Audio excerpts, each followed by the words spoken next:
A porta do restaurante fechou-se com força na cara deles. João sentiu o sangue ferver enquanto Miguel apertava sua mão com força. Em poucos minutos um vídeo daquele momento mudaria tudo para sempre. Era uma noite quente de junho em Lisboa e o Tejo brilhava ao fundo com as luzes da cidade. Pedro e Miguel tinham escolhido a marisqueira do Tejo na Baixa porque era o lugar onde as famílias portuguesas tradicionais celebravam casamentos há décadas. Eles não eram diferentes dos outros casais que entravam ali sorrindo com anéis novos nos dedos. Pedro, 30 anos, arquiteto de Porto que tinha mudado para Lisboa para fugir dos olhares da família conservadora, segurava a mão de Miguel, 28 anos, professor de História, com o sorriso que sempre acalmava as tempestades internas do companheiro. Tinham marcado o jantar para provar o menu do casamento que aconteceria em 3 meses numa pequena capela perto do Castelo de São Jorge. O convite já estava impresso com os dois nomes lado a lado sem esconder nada. Quando entraram, o cheiro de marisco grelhado e pão fresco encheu o ar. O salão estava cheio de risos e copos tilintando. Manuel, o dono de 56 anos que conhecia a família de Pedro desde os tempos de infância em Porto, estava atrás do balcão limpando copos. O seu rosto mudou no instante em que viu os dois de mãos dadas. Ele largou o pano e caminhou até eles com passos pesados. "Não servimos pessoas como vocês aqui", disse em voz alta para que todo o salão ouvisse. "Isto é um lugar familiar, decente e respeitável." O silêncio caiu como uma pedra. Uma senhora idosa na mesa ao lado baixou os talheres. O garçom que ia anotar o pedido parou no meio do caminho. Miguel sentiu o rosto queimar, mas manteve a voz firme. "O que quer dizer com isso, senhor? Somos dois homens que querem jantar como qualquer outro casal." Manuel cruzou os braços, o peito largo subindo e descendo. "Aqui não aceitamos esse tipo de coisa.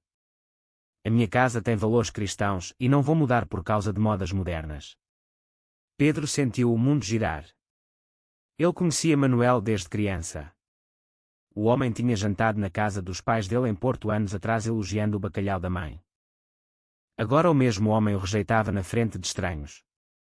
"Por favor, Manuel", murmurou Pedro, a voz falhando. "Somos noivos. Vamos casar." "Isso não muda nada para mim", respondeu o dono. "Vocês podem ir embora antes que eu chame a segurança." Miguel puxou o braço de Pedro. "Vamos embora, amor." "Não vale a pena." Mas Pedro ficou parado um segundo a mais. A humilhação queimava no peito como ácido. Ele pensou na mãe que ainda rezava o terço todas as noites pedindo que o filho encontrasse uma boa moça. Pensou no pai que falava de honra da família como se fosse uma relíquia intocável. E agora ali estava ele exposto como um erro. Uma cliente na mesa do canto pegou o telefone discretamente. O vídeo começou a gravar exatamente quando Manuel repetiu mais alto: "Saia daqui com o seu amigo. Isto não é lugar para aberrações." Eles saíram. A Rua da Baixa parecia mais escura do que nunca. Miguel abraçou Pedro ali mesmo na calçada enquanto as lágrimas desciam pelo rosto do companheiro. "Não é justo", sussurrou Miguel. "Nós pagamos impostos como todos. Trabalhamos honestamente. Por que temos que esconder o que somos?" Pedro limpou o rosto e tentou respirar. Ele já tinha vivido momentos difíceis. A primeira vez que beijou um rapaz na universidade e o medo que a família descobrisse. A mudança para Lisboa para poder respirar. Mas nada doía como esta rejeição pública vinda de alguém que ele considerava quase família. Eles caminharam até ao cais do Sodré em silêncio. O telefone de Miguel vibrou. Uma amiga tinha enviado o link. Alguém já tinha postado o vídeo no Twitter com a legenda "Recusa homofóbica no restaurante tradicional de Lisboa." Em menos de uma hora o vídeo tinha 1000 visualizações. Pedro sentou-se num banco à beira-rio e olhou para a água escura. "Eu não queria que fosse assim", disse ele. "Queria um casamento tranquilo, sem drama." Miguel sentou ao lado dele. "O drama já existe, amor. Ele vive dentro de nós há anos. Esta noite só o trouxe para a luz." Enquanto isso, na cozinha da marisqueira do Tejo, Manuel limpava o balcão com raiva. A mulher dele perguntou baixinho o que tinha acontecido. Ele respondeu que tinha feito o que era certo. Deus não aprova essas coisas. Mas no fundo do peito algo apertava. Ele pensou no filho Tiago, de 28 anos, que vivia em Londres e raramente telefonava. Tiago nunca tinha trazido uma namorada para casa. Manuel afastou o pensamento. O restaurante estava cheio. A vida continuava. Mas o telefone dele começou a tocar. Era o filho de um cliente regular perguntando se era verdade o que viam no vídeo. O colapso ainda não tinha começado, mas a primeira rachadura já aparecia na parede antiga da marisqueira. Pedro e Miguel voltaram para o pequeno apartamento em Alfama. Ligaram as luzes suaves e sentaram no sofá. Miguel preparou chá de camomila como sempre fazia nas noites difíceis. Pedro olhava para o anel no dedo e pensava no preço que o amor estava cobrando. Ele amava Miguel com uma força que assustava. Mas amava também a mãe que tinha criado sozinha depois da morte do avô. Amava o pai que ainda mandava mensagens perguntando quando ele ia voltar a Porto para o almoço de domingo. A escolha parecia impossível. O vídeo já tinha 10.000 visualizações quando eles foram dormir. A manhã seguinte traria o inferno. E nenhum dos dois sabia que o pior ainda estava por vir. Pela manhã o telefone de Pedro não parava de tocar. A mãe ligou primeiro a voz trêmula de quem tinha visto o vídeo partilhado por uma prima distante. Filho, o que é isto que andam a dizer de ti e de um rapaz? Pedro fechou os olhos e contou tudo. Sim, mãe, eu amo Miguel. Vamos casar. O silêncio do outro lado durou tanto que ele pensou que ela tinha desligado. Depois veio o choro. A mãe falou de vergonha da família de pecado, de como os vizinhos de Porto iam olhar para eles. O pai pegou no telefone a seguir e a voz dele era gelo. Se tu continuares com isso, não te considero mais meu filho. Pedro sentiu o peito apertar como se uma mão invisível o esmagasse. Miguel ouvia do outro lado do quarto preparando o café. Ele próprio tinha a família mais aberta, mas mesmo assim a tia dele tinha enviado uma mensagem dizendo que rezas iam ajudar a endireitar as coisas. O vídeo agora tinha 200.000 visualizações. Canais de televisão locais partilhavam trechos com títulos como Preconceito no coração de Lisboa. A página do restaurante no Instagram enchia-se de comentários de ódio. Alguns clientes antigos defendiam Manuel dizendo que ele tinha o direito de escolher a clientela. Outros prometiam nunca mais pisar ali. Manuel acordou cedo como sempre e abriu as portas da marisqueira. O salão estava vazio. Nem um único cliente. O telefone tocou sem parar. Jornalistas queriam declarações. Ele deu uma entrevista rápida à porta do restaurante. Eu defendo os valores com que fui criado. A família é sagrada e a família é homem e mulher. Se isso me custa clientes que seja.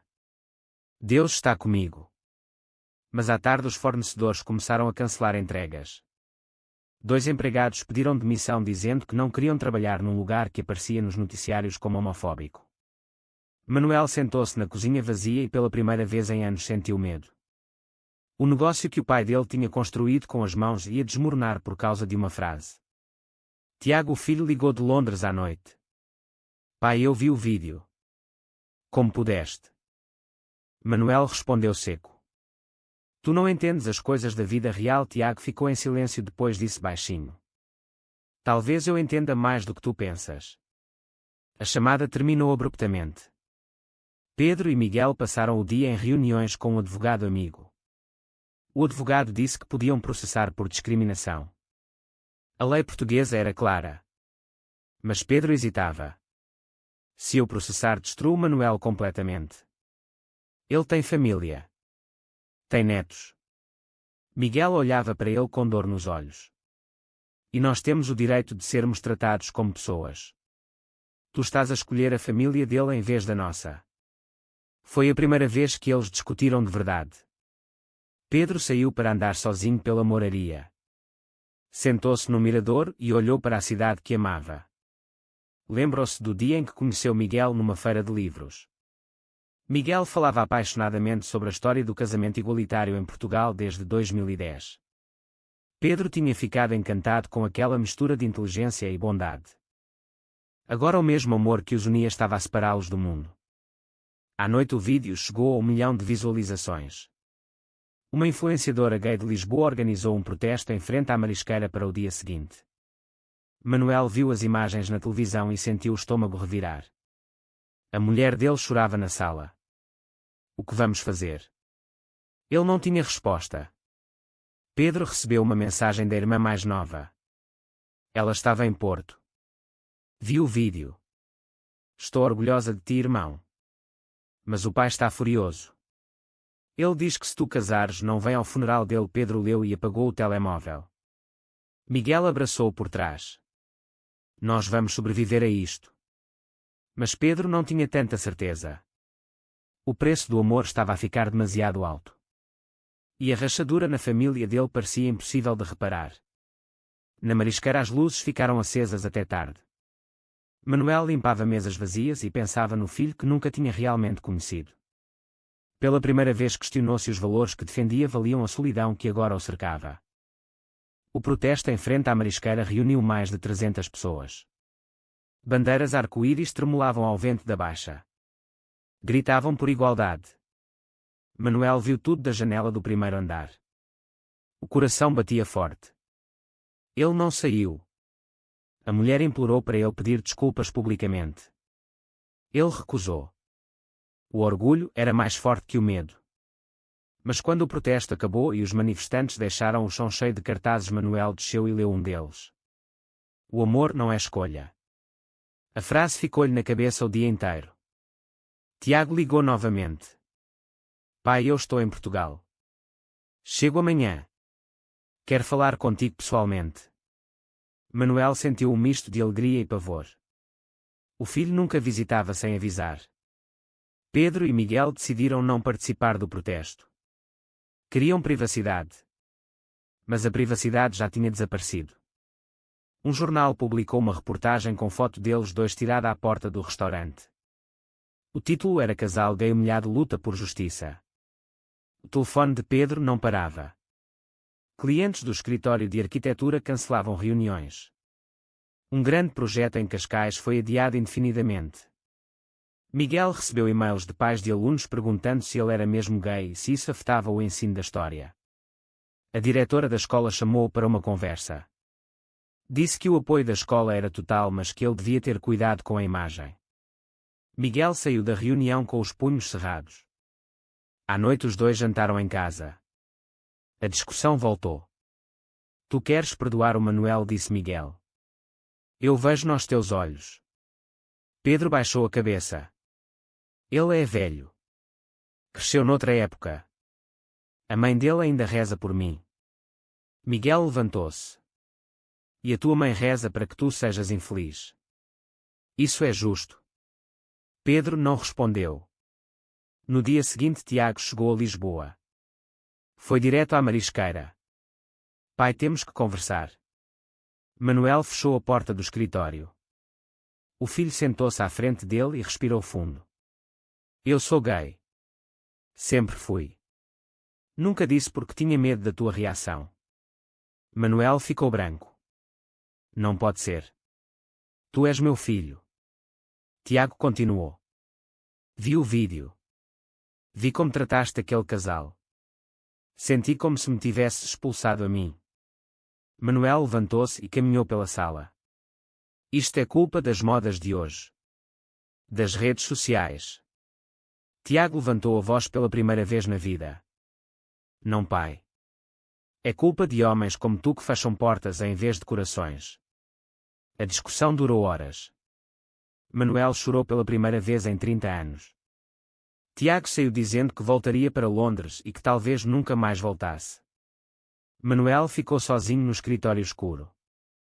A traição maior não veio de fora. Veio de dentro de casa.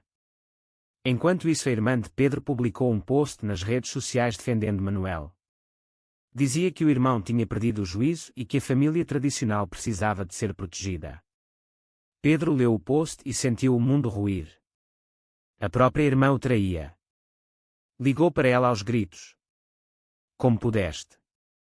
Ela respondeu fria. Eu protejo a nossa família. Tu escolheste destruí-la. Pedro desligou e desabou nos braços de Miguel. O preço estava a subir. Amigos afastavam-se. A carreira tremia. O casamento parecia um sonho distante. Manuel recebeu uma carta da Câmara Municipal. Investigação por discriminação. Se condenado, podia perder a licença. Ele sentou-se na igreja vazia à noite e rezou. Deus, o que fiz eu? A resposta não veio. Só o silêncio e o peso de decisões que não podiam ser desfeitas.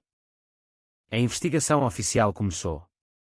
Advogados da Câmara visitaram a marisqueira. Testemunhas foram ouvidas.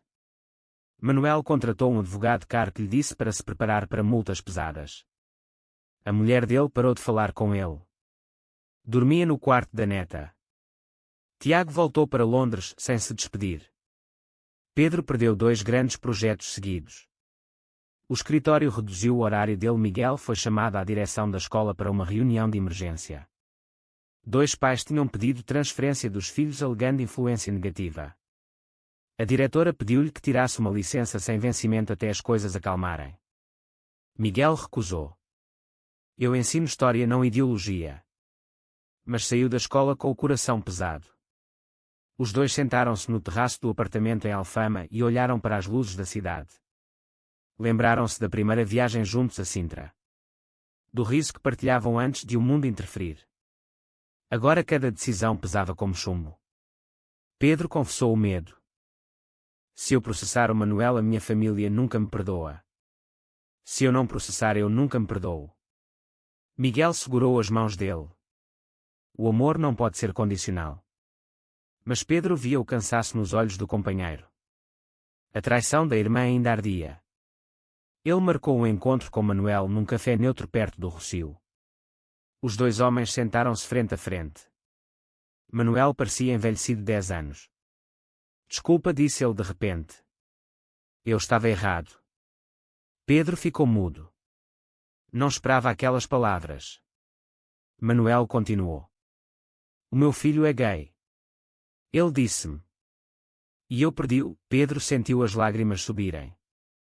Então por que fez aquilo conosco? Manuel baixou a cabeça. Porque tinha medo de perder tudo o que conhecia. A tradição. A igreja. O respeito dos vizinhos.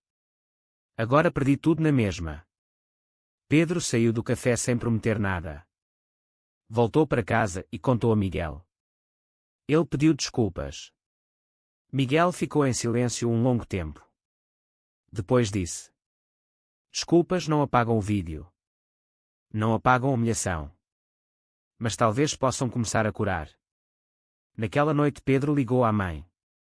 Disse que amava Miguel e que o casamento ia acontecer. A mãe chorou, mas pela primeira vez não desligou. Disse que ia rezar por eles. Não era aceitação plena, mas era um começo. Manuel fechou a marisqueira por tempo indeterminado. Os credores batiam à porta. Ele vendeu o carro para pagar salários atrasados. Sentado na sala vazia, escreveu uma carta longa para o filho. Pediu perdão. Enviou-a por correio. Não esperava resposta. Pedro e Miguel decidiram não processar. Escolheram o caminho da reconciliação pública. Deram uma entrevista juntos dizendo que o preconceito existia, mas que o perdão também podia existir. O vídeo ainda circulava, mas agora surgiam comentários de apoio ao casal. A sociedade dividia-se. Alguns chamavam-nos fracos por perdoarem. Outros elogiavam a maturidade. Manuel recebeu a carta de Tiago.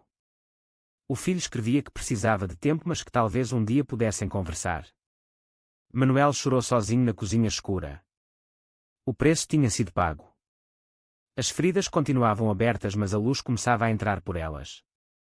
3 meses depois, o casamento aconteceu numa pequena capela em Sintra. A mãe de Pedro veio de Porto. Sentou-se na primeira fila e chorou durante toda a cerimónia. O pai não veio, mas enviou uma mensagem curta.